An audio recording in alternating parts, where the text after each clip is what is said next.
pressSIGN 11 has just been released. I'm talking now in April 2022. I'm going to go through the features very briefly here. There is more in-depth videos on this channel about most of the new features that require some more in-depth explanation. So let's dive straight into what's new. Okay, so the first thing is that the update has made it so that all clients can now manage 12 colors, 16 colors altogether, but so it could be CMYK plus 12 spot colors, for instance. This improves the standard version, which previously was only able to deal with 6 colors, essentially CMYK plus 2 spot colors, which made it a lot more limiting for a lot of users and forced a lot of flexo and digital users into the pro version, whereas now it's very likely that they can use either the standard version or the next option down, which is the digital edition. This has replaced the print buyer version. The print buyer version was previously there so that you could set up standards and test and check printed product when it came through to you. The digital edition license is much more of a production version. Again, it's still with 12 up to 12 spot colors, and there is a focus with that version on being able to export to digital rips. So you will only be able to export curve corrections to digital rips with that version. The new version 11 as well includes the ability for it to process curves much quicker. So your 4CX curves and your G7 curves are much faster at processing with the new version. 4CXs are pressSIGN's own 4-color exchange kind of grey balance version, a slightly different formula to the G7, but works brilliantly, especially in the digital edition arena. Have a look at the video that's on this channel relating to 4CX export. Softproof calculations are also much faster. Most people don't even realise that there's a fantastic feature called soft proofing built within pressSIGN. Have a look at it. It's well worth having a look at. That's still, I think, only with the Pro and the GPM versions, but have a look anyway, and you'll see that it gives you a really good soft proof ability to see what you will be printing like if you make various changes. Finally, this is one for the near future. There will be Barbieri LFP QB support. Again, that's very much more in the digital arena. For those kind of users, if you're reading charts, pressSIGN has been able to read charts through chart readers like ISIS and a variety of other devices for quite some time. So you can read charts as well as single strips in pressSIGN, just in case you didn't know.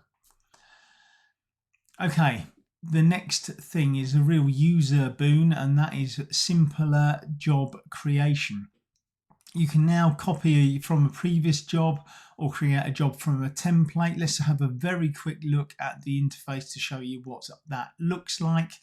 So here we have pressSIGN, and I'm going to take you into the new job arena. Let me just zoom into the new job area. That's always in the top left, as you see up here. There's the new jobs, and if I click on new job, the window opens up, and that new window looks like this. So now the first thing that it will do is it will look for your search and open jobs here. So you can automatically pick a recent job that gets shown in the window, or if you type in a word that you knew a job had, so let's just type in test, for instance, then pressSIGN will immediately come up with the various jobs that had the test name in it, and you can then simply click on that button.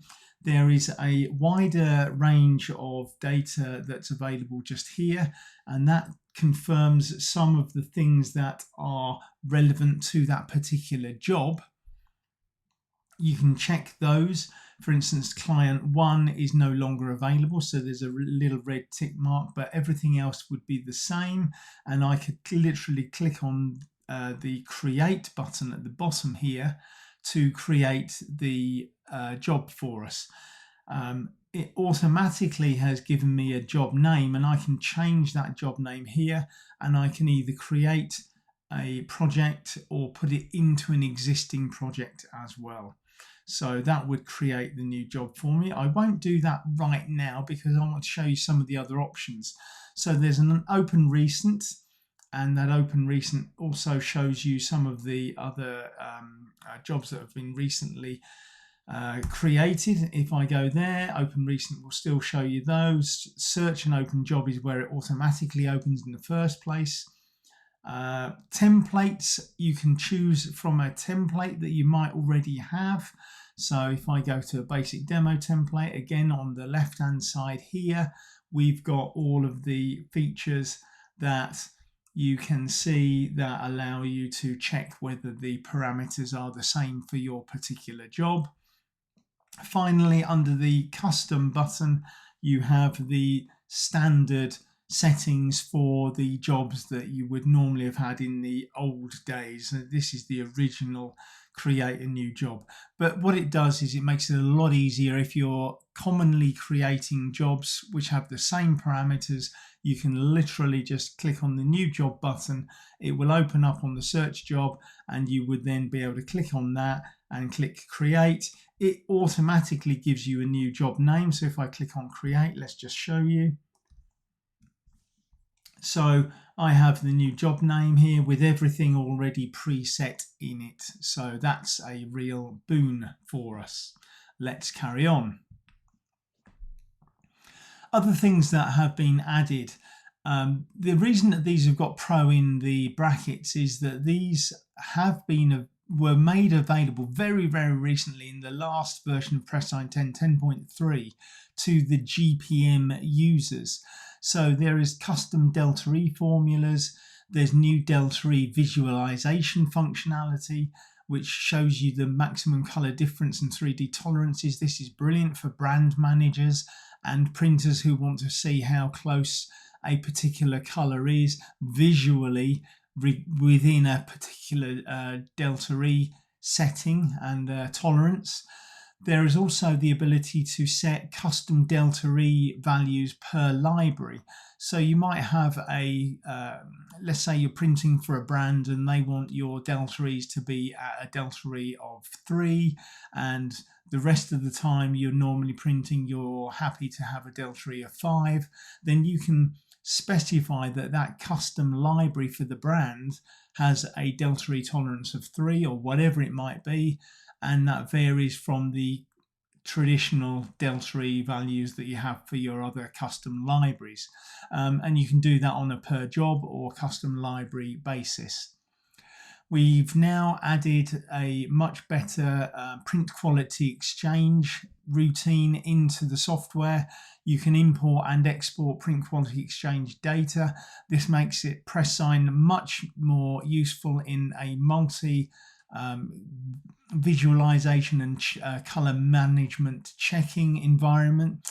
The PQX process is about making it so that if you have pressSIGN, you don't have to go off and buy several other pieces of software just to submit your data to other users and testing situations where they have a different piece of software. That's resulted in printers being punished essentially for having to have several different versions of software to meet all of the testing criteria that different brand owners and print buyers are using. So the PQX import-export functionality is there to help you keep just one measurement functionality and one measurement system in place if possible, and be able to submit your data through whichever version of software you have. So we've got that import and export functionality is there now. and something you won't necessarily see particularly, but the Windows system has higher resolution curve images. If you're a Mac user, don't feel that you're left out because you already had high resolution curve images anyway.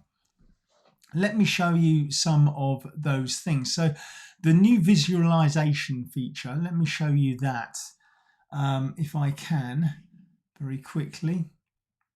There is a video already online on YouTube, and this is me with the video, and I think I can click and play that, and you can see me talking about the new visualization. So go off, and I'll put a link up in the top right hand corner to this video so that you can go off and find it, but it's on this channel. Make sure you subscribe as usual so that you don't miss any new videos that we are putting together relating to pressSIGN or color management in general. So that is that. I'll just stop that and we'll move over to pressSIGN again if I can, with a bit of luck. So with pressSIGN, I think I should be able to show you something else. Give me 1 second. I'll show you where you can get your print quality exchange export data, and it's very simple. You simply go to the Open Job button. You essentially highlight the job or the jobs that you want to export the data for. This could be, let's say, you might have a project. So you'd have a project here. You can see this is a project because it's got a drop down. A project is essentially a folder containing multiple jobs.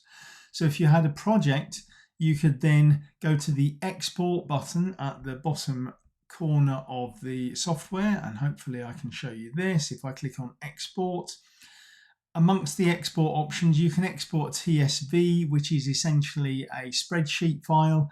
You can export the job information. If you do that, that's a great way of sending data to another pressSIGN user so that they can look at all of the measurement data that you have. Really, really good if you are needing some help and support from me, for instance.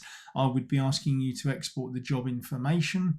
That puts that all in a file that I can then open up. And finally, you have the PQX option, and which is what I'm talking about, the print quality exchange option. If I click on that, then we would get a dialog box that says where do you want to save it, and you could put it to wherever and it will be a PQX file that can then be imported by a PQX savvy software. Again, of course, you could import that into pressSIGN as well. So that's those for you.